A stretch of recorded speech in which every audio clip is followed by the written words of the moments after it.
नमस्कार दोस्तों, हर समस्या का समाधान गीता सारांश में मिलेगा। यह कहानी के माध्यम से आप पूरा सुनते हैं तो अपने जीवन में कभी भी निराश नहीं होंगे। इसलिए पूरा वीडियो को अवश्य देखें और वीडियो अगर अच्छी लगी तो प्लीज चैनल को सब्सक्राइब जरूर करें। लाइक, कमेंट, शेयर दोस्तों के साथ। श्रीमद् भगवद गीता को ज्यादातर केवल गीता के रूप में संदर्भित किया जाता है, जो एक हिंदू धर्म ग्रंथ है। भगवद गीता में भगवान कृष्ण के 701 श्लोक हैं। यह हिंदू धर्म में सबसे महत्वपूर्ण ग्रंथों में से एक है। यह कुरुक्षेत्र युद्ध के दौरान अर्जुन और भगवान श्री कृष्ण के बीच संवाद है, जिसे महाभारत भी कहा जाता है। गीता को ईश्वर के गीत के रूप में भी जाना जाता है, जहां वह हमारे साथ आध्यात्मिक और जीवन ज्ञान और उसके दर्शन शेयर करते हैं। भगवद गीता की कहानी शुरू होती है जहां अर्जुन लड़ने के लिए तैयार है, लेकिन वह हिचकिचाता था कि अगर वह उनके दोस्तों और रिश्तेदारों से लड़ता और मारता है तो यह एक घोर पाप होगा और इस लड़ाई से कुछ भी हासिल नहीं होगा, भले ही उसे अपना राज्य वापस मिल जाए। यहाँ फिर भगवान कृष्ण उन्हें कर्म, ज्ञान और भक्ति योग के साथ साथ देवत्व की प्रकृति, मानव जाति की अंतिम नियति और नश्वर जीवन का उद्देश्य समझाते हैं। तो चलिए फिर देखते हैं। श्री कृष्ण बोले, हे अर्जुन, तुम्हें उस असमय में ये मोहमाया किस हेतु प्राप्त हुआ? क्योंकि यह ना तो श्रेष्ठ पुरुषों द्वारा आचरित है और न स्वर्ग को देने वाला और ना ही कृतकों को करने वाला ही है। 2. इसलिए हे अर्जुन, नपुंसकता को मत प्राप्त हो। हृदय की तुच्छ दुर्बलता को त्याग कर युद्ध के लिए खड़ेरडी से हो जाओ। 3. हे अर्जुन, तू ना शौक करने योग्य मनुष्य के लिए शोक करता है और पंडितों से वचनों को कहता है, परंतु जिनके प्राण चले गए हैं उनके लिए और जिनके प्राण नहीं हैं उनके लिए भी पंडित जन शौक नहीं करते। 4. हे अर्जुन, सर्दी, गर्मी और सुख दुख को देने वाली इंद्रियां और विषयों के संयोग को उत्पत्ति विनाशशील और अनित्य है, इसलिए इसको तुम सहन करो। जो इस आत्मा को मारने वाला समझता है तथा जो इसको मरा मानता है, वह दोनों ही नहीं जानते, क्योंकि यह आत्मा वास्तव में ना तो किसी को मारता है और ना किसी के द्वारा मारा जाता है। 6. यह आत्मा किसी के काल में भी ना तो जन्मता है और ना मरता है, तथा नए उत्पन्न होकर फिर होने वाला ही है, क्योंकि यह जन्मनृत्य सनातन पुरातन है, शरीर के मारे जाने पर भी या नहीं मारा जाता। 7. जो पुरुष इस आत्मा को नाश रहित, नित्य, अजन्मा और अव्यय मानता है, वह पुरुष कैसे किसी को मरवाता है और कैसे किसको मारता है? श्रीमद् भगवद गीता 8. जैसे मनुष्य पुराने वस्त्रों को त्याग कर दूसरे नए वस्त्रों को ग्रहण करता है, वैसे ही जीवात्मा पुरानी शरीरों को त्याग कर दूसरे नए शरीरों को प्राप्त होता है। इस आत्मा को शस्त्र नहीं काट सकते, इसको आग नहीं जला सकते, इसको जल नहीं गला सकता और हवा नहीं सुखा सकता। 10. किंतु यदि तुम इस आत्मा को सदा जन्मने वाला तथा सदा मरने वाला मानते हो, तो भी यह बाहों तो इस प्रकार करने वाली योग्य नहीं है। 11.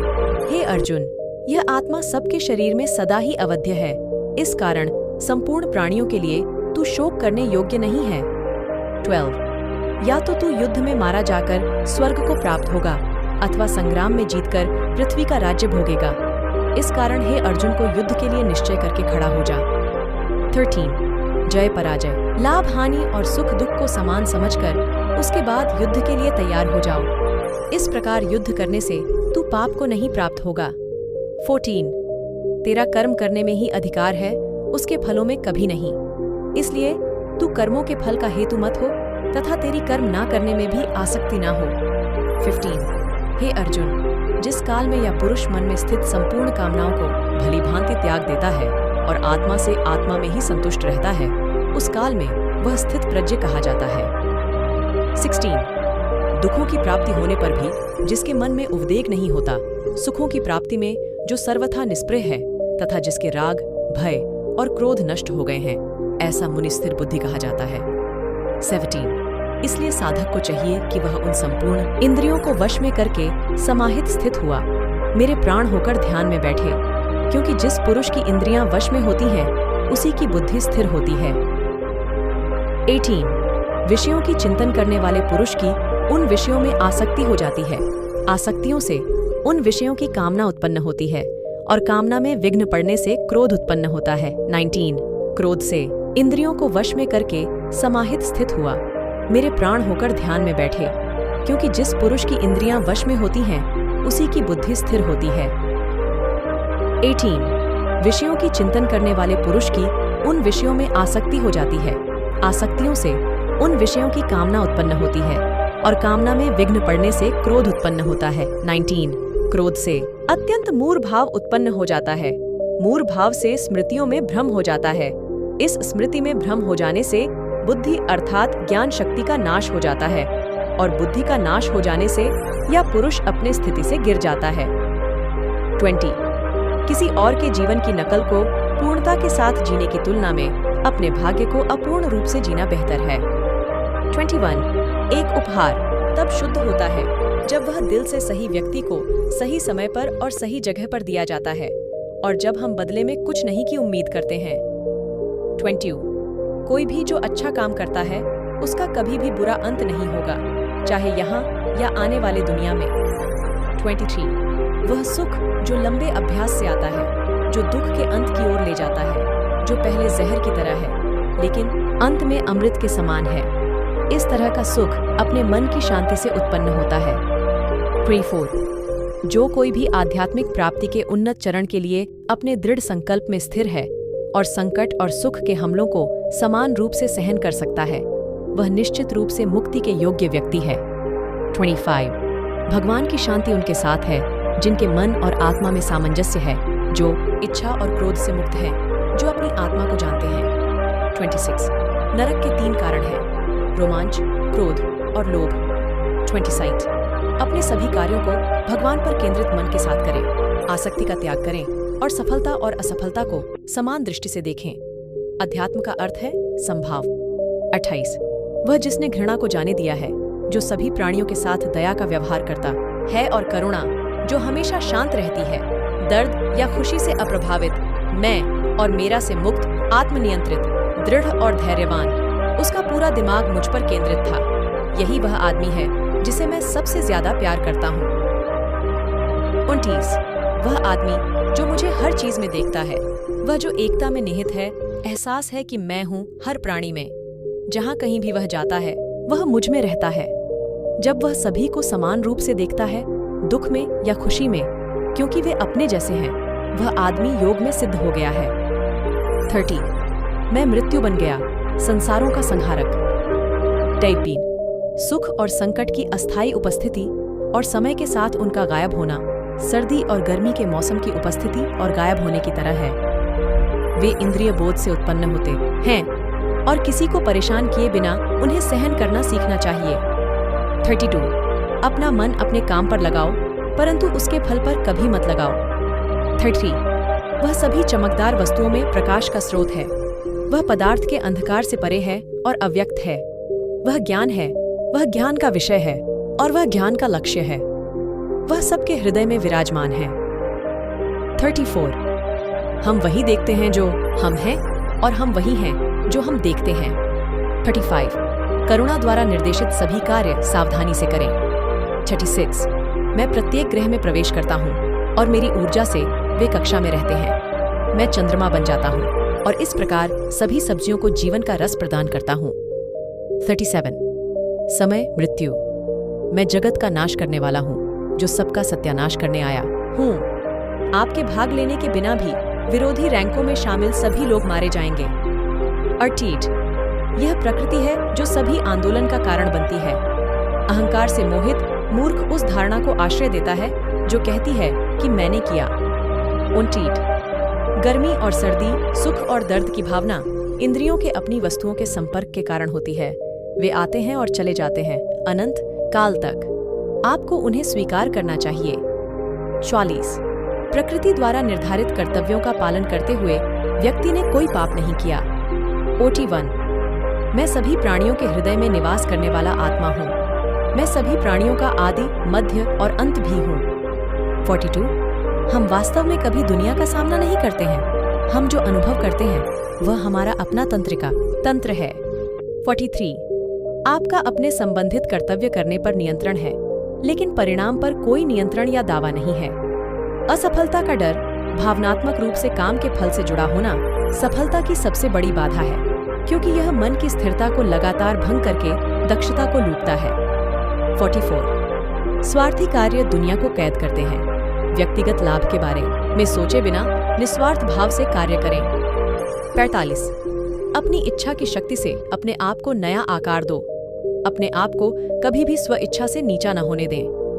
46 बुद्धिमान अपनी चेतना को एकीकृत करते हैं और कर्म के फल के प्रति आसक्ति को त्याग देते हैं। 47 जब कोई व्यक्ति दूसरों के सुख दुख के प्रति इस प्रकार प्रतिक्रिया करता है जैसे कि वे उसके अपने हैं, तो उसने आध्यात्मिक मिलन की उच्चतम अवस्था को प्राप्त कर लिया है। 48 क्रिया का वास्तविक लक्ष्य स्वयं का ज्ञान है।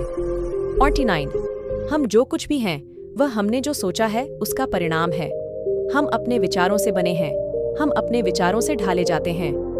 50 मैं ही सब प्राणियों के हृदय में सबका नियंत्रक होकर बैठा रहता हूँ, और यह मैं हूँ जो स्मृति, ज्ञान और अनुपातिक संकाय का स्रोत हूँ। फिर मैं ही वेदों के माध्यम से जानने योग्य एकमात्र वस्तु हूँ। मैं ही वेदांत का मूल और वेदों का झाता हूँ। ऐसा कोई समय नहीं था जब मैं नहीं था, न आप, न ही इन राजाओं में से कोई भी, और न ही कोई भविष्य है जिसमें हम नहीं रहेंगे। ट्यू क्योंकि यदि सबसे बड़ा पापी भी अपने सारे प्राण से मेरी उपासना करे तो भी उसकी धर्मी इच्छा के कारण वह धर्मी ठहरेगा, और वह शीघ्र ही शुद्ध हो जाएगा और चिरस्थायी शांति को प्राप्त होगा। क्योंकि मेरी प्रतिज्ञा का वचन यह है कि जो मुझसे प्रेम रखता है वह नाश न होगा। 53 इंद्रियों की दुनिया में कल्पित सुखों की शुरुआत और अंत है और दुख को जन्म देते हैं। चौपार आत्म साक्षात्कार में स्थापित लोग अपनी इंद्रियों को नियंत्रित करने के बजाय अपनी इंद्रियों को नियंत्रित करते हैं। शब्दार अपने आप को छोड़ दें तो मन व्यक्तित्व के वही पुराने आदतन पैटर्न को दोहराता चला जाता है।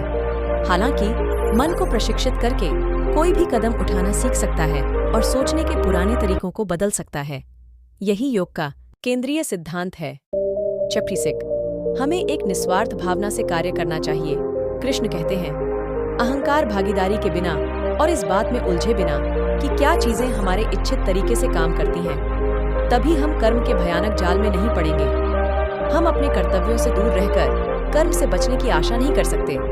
संसार में जीवित रहने के लिए भी हमें कर्म करना चाहिए। 57 कुछ लोग ध्यान के माध्यम से बुद्धि से हृदय में भगवान को समझते हैं, दूसरों को ज्ञान योग द्वारा और अन्य काम के योग से। कुछ हालांकि ब्रह्म को नहीं समझते हैं, लेकिन दूसरों से सुनकर पूजा करते हैं। वे अपने दृढ़ विश्वास से मृत्यु को भी पार करते हैं जो उन्होंने सुना है। 58 मेरे प्रति सदा चौकस रहो, मेरी उपासना करो, हर एक काम मेरे लिखे भेंट कर, तब तू मेरे पास आना। यह मैं वादा करता हूँ क्योंकि तू मुझे प्रिय है। 59 मौत एक पुराने कोट को उतारने से ज्यादा दर्दनाक नहीं है। 60 खुद को और अपनी दुनिया को उस चीज से आकार देते हैं जो हम मानते हैं और सोचते हैं और कार्य करते हैं, चाहे वह अच्छे के लिए हो या बुरे के लिए। 61 अपरिपक्व लोग सोचते हैं कि ज्ञान और क्रिया अलग अलग हैं, लेकिन बुद्धिमान उन्हें एक ही मानते हैं। 62 उसका निर्णय बेहतर होगा और उसकी दृष्टि स्पष्ट होगी यदि वह जो करता है उसके परिणाम में भावनात्मक रूप से नहीं उलझा है। 63 कृष्ण इस विचार का परिचय देते हैं कि सभी स्वार्थी इच्छाओं पर काबू पाने के लिए पर्याप्त नहीं है, स्वामित्व और अहंकार को वश में करना भी आवश्यक है। 64 कार्रवाई मुझसे चिपकती नहीं है क्योंकि मैं उनके परिणामों से जुड़ा नहीं हूँ। जो लोग इसे समझते हैं और इसका अभ्यास करते हैं वे स्वतंत्रता में रहते हैं। 65 जब आपका मन द्वैत के भ्रम को दूर कर लेता है तो आप उन बातों के प्रति पवित्र उदासीनता की स्थिति प्राप्त कर लेंगे जो आप सुनते हैं और जो आपने सुनी है। 66 कर्म का नियम स्पष्ट रूप से कहता है कि यद्यपि हम कनेक्शन नहीं देख सकते हैं, हम यह सुनिश्चित कर सकते हैं कि हमारे साथ जो कुछ भी होता है, अच्छा और बुरा, एक बार हमारे द्वारा किए गए या विचार में उत्पन्न होता है। हमारे साथ जो होता है उसके लिए हम खुद जिम्मेदार हैं, हम समझ सकते हैं या नहीं। ये इस प्रकार है कि हम खुद को बदलकर जो हमारे साथ होता है उसे बदल सकते हैं। हम अपने भाग्य को अपने हाथों में ले सकते हैं। 67 भगवान की छवि अनिवार्य रूप से और व्यक्तिगत रूप से सभी मानव जाति में पाई जाती है। प्रत्येक के पास यह संपूर्ण और अविभाजित है, और सभी एक साथ एक से अधिक अकेले नहीं हैं। इस तरह हम सभी एक हैं, हमारी शाश्वत छवि में घनिष्ठ रूप से एकजुट हैं, जो कि ईश्वर की छवि है और हमारे पूरे जीवन का स्रोत है। 68 जब मन लगातार दौड़ता है, भटकती इंद्रियों के बाद यह हवा की तरह ज्ञान को दूर भगाता है। 69 मनुष्य अपनी वासना के अनुसार ही अगला जन्म पाता है। 70 यह संसार हर क्षण बदल रहा है और बदलने वाली वस्तु असत्य होती है। 71 जीवन न तो भविष्य में है न अतीत, मैं जीवन तो बस इस पल में है। 72 एक सत्य अगर हम हृदय में उतर लें कि न हम भविष्य देख सकते हैं और न ही भविष्य निर्मित कर सकते हैं, हम तो केवल धैर्य और साहस के साथ विश्व को आलिंगन दे सकते हैं, स्वागत कर सकते हैं भविष्य का, तो क्या जीवन का हर पल जीवन से नहीं भर जाएगा। 73 ज्ञान प्राप्ति सदा की समर्पण से होती है, ये हम सब जानते हैं, किंतु समर्पण का वास्तविक महत्व किया है क्या, हमने कभी विचार किया। 74 मनुष्य का मन सदा ही ज्ञान प्राप्ति में विभिन्न बाधाओं को उत्पन्न करता है, कभी अन्य विद्यार्थी से ईर्ष्या हो जाती है, कभी पढ़ाए हुए पाठों पर संदेह होता है और कभी गुरु द्वारा दिया दंड मन को अहंकार से भर देता है, और ऐसे न जाने कितने विचार मन को भटकते हैं और इसी वजह से हम ज्ञान प्राप्त नहीं कर पाते हैं। 76 मन की योग्य स्थिति केवल समर्पण से निर्मित होती है, समर्पण मनुष्य के अहंकार का नाश करता है। 71 दो व्यक्ति जब निकट आते हैं तो एक दूसरे के लिए सीमाएं और मर्यादाएं निर्मित करने का प्रयत्न अवश्य करते हैं। हम अगर सारे संबंधों पर विचार करें तो देखेंगे कि सारे संबंधों का आधार यही सीमाएं हैं जो हम एक दूसरे के लिए निर्मित करते हैं, और यदि अनजाने में कोई अन्य व्यक्ति सीमाओं को तोड़ता है तो उसी क्षण हमारा हृदय क्रोध से भर जाता है। इन सीमाओं का वास्तविक रूप क्या है, क्या आपने कभी सोचा है। 71 सीमाओं के द्वारा हम दूसरे व्यक्ति को निर्णय करने की अनुमति नहीं देते हैं, अपना निर्णय उस व्यक्ति पर थोप देते हैं, अर्थात किसी की स्वतंत्रता का अस्वीकार करते हैं, और जब स्वतंत्रता का अस्वीकार किया जाता है तो उसका हृदय दुख से भर जाता है, और जब वो सीमाओं को तोड़ता है तो हमारा हृदय क्रोध से भर जाता है। क्या ऐसा नहीं होता? और यदि एक दूसरे के स्वतंत्रता का सम्मान किया जाए तो किसी मर्यादाओं या सीमाओं की आवश्यकता ही नहीं होती, अर्थात जिस प्रकार स्वीकार किसी संबंध का देह है, क्या वैसे ही स्वतंत्रता किसी संबंध की आत्मा नहीं। 78 सबके जीवन में ऐसा प्रसंग अवश्य आता है, सत्य कहने का निश्चय होता है हृदय में, किंतु मुख से सत्य निकल नहीं पाता। कोई भय मन को घेर लेता है, किसी घटना अथवा प्रसंग के बारे में बात करना, क्या फिर स्वयं से कोई भूल हो जाए उसके बारे में कुछ बोलना, क्या ये सत्य है? नहीं, ये तो केवल तथ्य है, किंतु कभी कभी उस तथ्य को बोलते हुए भी भय लगता है। कदाचित किसी दूसरे के भावनाओं का विचार आता है, मन में दूसरे को दुख होगा, ये भय भी शब्दों को रोकता है। तो ये सत्य क्या है? जब भय रहते हुए भी कोई तथ्य बोलता है तो वो सत्य कहलाता है। वास्तव में सत्य कुछ और नहीं, केवल निर्भयता का दूसरा नाम है, और निर्भय होने का कोई समय नहीं होता, क्योंकि निर्भयता आत्मा का स्वभाव है। 97 वास्तव में संकट का जन्म है, एक अवसर का जन्म अपने आप को बदलने का, अपने विचारों को ऊंचाई पर करने का, अपनी आत्मा को बलवान और ज्ञान मंडित बनाने का। जो ये कर पाता है उसे कोई संकट नहीं होता, किंतु कोई ये नहीं कर पाता वो तो खुद एक संकट है विश्व के लिए। 80 कभी कभी कोई घटना मनुष्य के जीवन के सारी योजनाओं को तोड़ देता है और मनुष्य उस आघात को अपने जीवन का केंद्र मान लेते हैं। क्या भविष्य मनुष्य के योजनाओं के आधार पर निर्मित होते हैं? नहीं। जिस प्रकार किसी ऊंचे पर्वत पर सर्वप्रथम चढ़ने वाला उस पर्वत के नीचे जो बैठकर योजना बनाता है, क्या वही योजना उसे उस पर्वत की चोटी तक पहुंचाती है? नहीं। वास्तव में वो जैसे जैसे ऊपर चढ़ता है वैसे वैसे उसे नई नई चुनौतियां आती हैं। प्रत्येक पद पर वो अपने अगले पद का निर्णय करता है। प्रत्येक पद पर उसे अपनी योजनाओं को बदलना पड़ता है, कहीं पुरानी योजना उसे खाई में न धकेल दे। वो पर्वत को अपने योग्य नहीं बना सकते, केवल स्वयं को पर्वत के योग्य सकता है। क्या जीवन के साथ भी ऐसा नहीं होता? जब मनुष्य जीवन में किसी एक चुनौती को अपने जीवन का केंद्र मान लेता है, अपने जीवन की गति को ही रोक देता है, तो वो अपने जीवन में सफल नहीं बन पाता और ना ही सुख और शांति प्राप्त कर पाता है। अर्थात जीवन को अपने योग्य बनाने के बदले स्वयं अपने को जीवन के योग्य बनाना ही सफलता और सुख का एकमात्र मार्ग नहीं है। 81 मनुष्य जीवन की परीक्षा में सफल होने के लिए क्या नहीं करता? परिश्रम करता, द्वार भाग करता है, लेकिन जब फिर भी उसका काम नहीं बनता तो वो नकल करता है। जैसे जब आप बचपन में परीक्षा देने जाते थे तो क्या होता था? आप ना सही लेकिन कोई ना कोई सफलता पाने के लिए नकल करता था और उत्तीर्ण भी हो जाता था। परंतु जीवन की परीक्षा ऐसी नहीं होती। जीवन में नकल करने वाला सफल नहीं होता। कारण विद्यालय में सबके प्रश्न पात्र एक ही होते हैं, लेकिन जीवन में ऐसा नहीं है। जीवन का प्रश्न पत्र और उनकी कठिनाई सबके लिए भिन्न होते हैं। निश्चित रूप से उनके उत्तर भिन्न होंगे। इसलिए अगर आपको जीवन में सफलता पानी है तो नकल ना करें। स्वयं के प्रश्नों का उत्तर स्वयं ढूंढिए और सफलता आपकी ही होगी।